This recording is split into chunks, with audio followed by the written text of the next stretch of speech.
What's going on, guys? This is Mike, the Detroit Borg, with the new iPad 3rd generation, and we have not just one, but two of them. Now, as you know, the iPad now features that Retina display along with a 5-megapixel iSight camera, as well as 4G LTE connectivity. Now, of course, the iPad is still available in 3 capacities: 16 gig, 32 gig, and 64 gig, either in white or black, and with or without 4G LTE connectivity. Now, what we have here is the black and white iPads. One is 64 gig, the other is 16 gig. One is Verizon, and the other is AT&T. So let's go ahead and take a look. So in this box, we find our black Verizon 16 gig iPad 3rd generation. So as you can see, we're going to cover up our serial here. iPad Wi-Fi plus 4G 16 gig black Verizon. So let's set that aside for a minute and get to the other one. There we go. Now, just to confirm again, we have iPad Wi-Fi 4G 64 gig white, and we can see that indicated here on the left as well. All right, let's go ahead and start unboxing these, and we'll start with the black Verizon iPad. And as you can see, we have the iCloud logo on the side, iPad, Apple logo, iPad, and that's all there is to it. So let's go ahead and crack this open. All right, so we just have to lift up the cover and reveal our black Verizon iPad. So let's lift it out of its box, take a look around. We can see it's wrapped in plastic. We're going to set this aside for just a minute so we can see what else they include in the box. So we have our 10-watt wall adapter, our USB charger, so this plugs into the wall. Let's take this off. So as you can see, we have the folding prongs, and of course you can take this off to add an extension cable or use an international adapter. Here is our literature, and we should find some of our Apple stickers here, which is what we're waiting for. And of course, we have our little SIM ejection tool. This allows us to eject the SIM card tray so we can swap out the SIMs. One is already installed if you're in the US. Here we have the iPad instruction manual. Again, very small, tells you what the basic buttons and functions are. iPad user and license agreement, and of course the Apple stickers. And of course we get the standard USB to 30-pin dock charging and syncing cable. Alright, that's all there is to it. Now let's get to the iPad. So again, we have these clever Apple envelopes. We just have to peel back. And it should just come out just like an envelope. There you go. Alright, so let's go ahead and take a look around our iPad. So it looks pretty familiar, just like the iPad 2. So we have our speaker right here, along with our 30-pin dock connector. Up here we have iPad and our capacity, the Apple logo. Up here we have something unique to the 4G version. This allows the cellular and GPS antennas to broadcast through this metal chassis. So this is basically a window that allows it to work. Up here you can see your microphone, your headphone jack, your camera, which is the big news here for the iPad 2, along with the Retina display. So this camera is now called an iSight camera. It's 5 megapixels backlit with autofocusing, stabilization, and 1080p video recording at 30 frames per second. So it's a pretty high quality camera. Actually resembles the iPhone 4 camera. We also have our sleep wake button here, our rotation or volume lock depending on how you configure that, and our volume control. And of course we have our SIM tray on the other side, along with a port for using that SIM ejection tool to eject the tray. Now in front we also have a FaceTime camera, and very faintly you can see an ambient light sensor just above it. The FaceTime camera is capable of recording only VGA quality, which is 480p. And of course, still at the bottom is our home button. Now briefly, let's take a look at the white iPad. So you can see again we have a little tab here to lift it out of its box with this nice white bezel. Alright, so let's just peel off this wrapper, slide it right out. Looks the same, speaker on the bottom, dock, iPad, 64 gig this time. Doesn't indicate whether it's 4G, but of course you can tell it's 4G because of this window up here. Again, we have our microphone, our headphone jack, our sleep wake button, again our 5 megapixel iSight camera, our rotation or mute switch depending on how that's configured, and our volume control. And of course on the front you'll also find that FaceTime camera along with a more visible ambient light sensor. And of course on the bottom we have our home button. And one of the great things about the white version is it has this nice translucency, so it has a little more depth. That glass kind of reflects the light more nicely. So you can see the bezel is actually raised above the surface. Again, this is just like the iPad 2. Nothing's really different here. Alright, so we can't take a look at its main feature until we power it on, so let's go ahead and do that.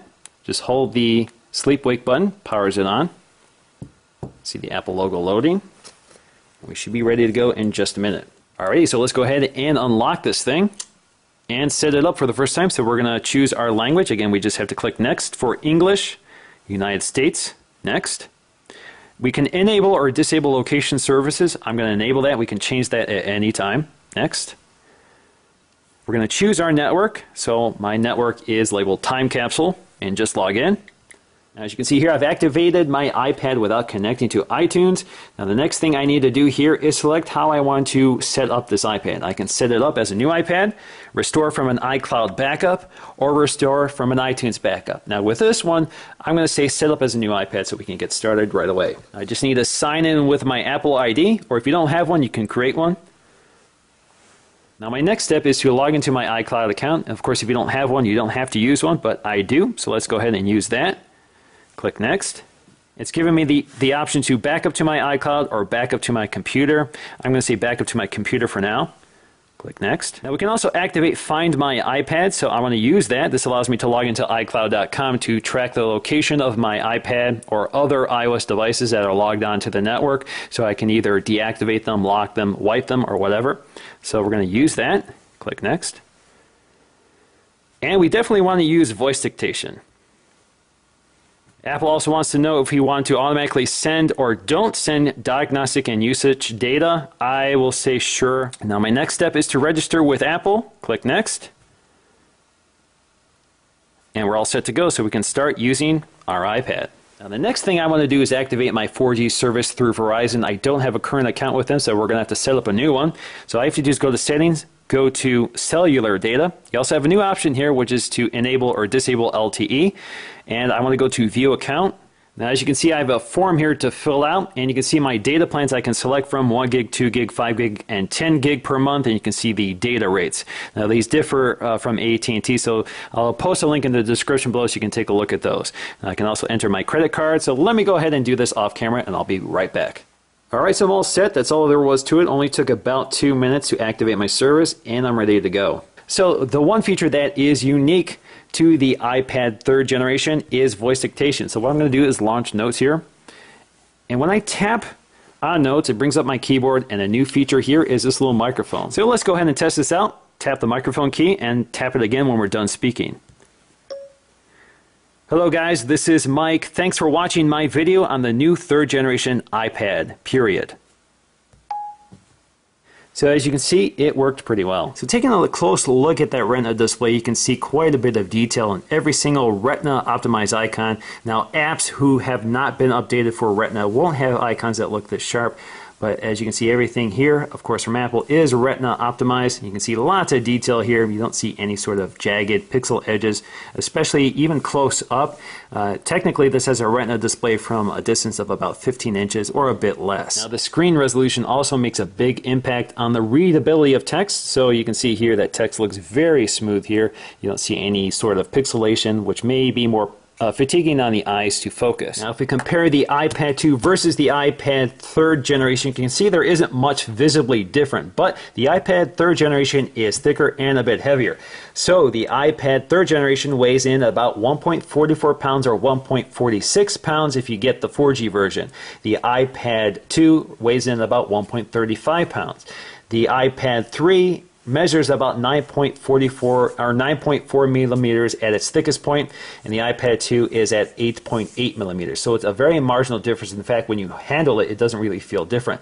Now the reason it's thicker is because it has a much larger battery. So we go from a 25 watt battery in the iPad 2 to a 42.5 watt battery in the iPad 3. So this preserves the same battery life of the iPad 3rd generation, because the iPad 3rd generation has a lot more horsepower to power that high resolution Retina display and 4G connectivity. Now the other visible difference here is that the iPad 3rd generation has a much larger camera cutout for that 5 megapixel camera with autofocusing. The previous generation, 2nd gen, only has a sub 1 megapixel camera, which is only capable of recording 720p. This is capable of recording 1080p at 30 frames per second with stabilization. Now beyond that, the differences are otherwise imperceptible. I really can't tell a difference. In fact, old cases still fit on the iPad 3rd generation. So we're going to take a look at that in just a minute, but you can see the speaker grill is the same, the dock connector is the same, the sides and bezel look about the same. So I think we're pretty much the same overall, but we just have a slight dimensional change. Now the existing smart covers also work as well. They work just about the same, fits on the edge without a problem. So in fact, if you flip it back, Holds back with the magnets, just like the old model. Now, it's also worth pointing out that form-fitting cases such as this Switch Easy Cover Buddy do seem to fit the iPad 3rd generation. It does require a little more force to snap it over the edges, but I guess this will hold you over until you get the right case. But I guess looser fitting cases will probably be more forgiving, so maybe you do not have to buy a new case if you have one for your iPad 2. Now, before I leave, I can't go without testing the 4G speed, so I've logged into my 4G network, turned off Wi-Fi, and I've downloaded speedtest.net app to start the test. So let's go ahead and start. Now, overall, I've had pretty inconsistent results with my tests so far, but I have been able to get at best 9 down or 20 up in my recent tests. But what's really good here is that I have very low latency, so that's definitely a big improvement over 3G, which usually ranges in the hundreds for me. So this makes 4G very quick for everyday use. So for example, if I just want to load a web page, if I tap, let's go to apple.com, using 4G, you can see it loads very fast. Definitely very impressed.